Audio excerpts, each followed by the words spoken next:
Qu'est-ce que la malhonnêteté intellectuelle?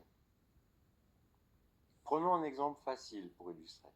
Prenez un amorite, type réellement vôtre. C'est quelqu'un qui, comme il n'a rien à dire et qu'il ne crée rien dans sa vie, il va redire sur les autres. Pourquoi pas? Mais du coup, pour nourrir son moulin, il va prendre ce qui nourrit son moulin. Son but n'est pas l'honnêteté intellectuelle.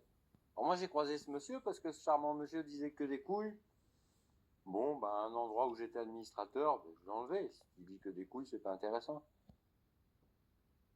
Et puis un beau jour, je lui ai adressé des couilles, tiens, pour voir comment il réagissait. Alors là, il les a pris, il les a exposés. Ça nourrissait son moulin. Et dès que je m'exprime sans dire de couilles, avec des arguments intéressants, là par contre, il efface.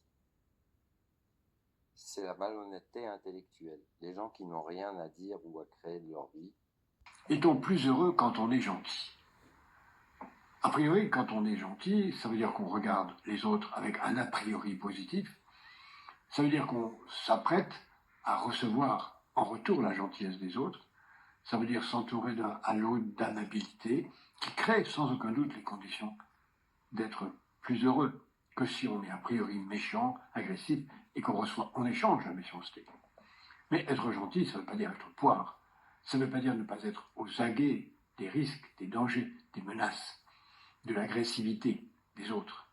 Au contraire, être gentil, ça veut dire comprendre le monde, espérer qu'il soit bon, et sinon, faire ce qu'on peut pour le rendre meilleur.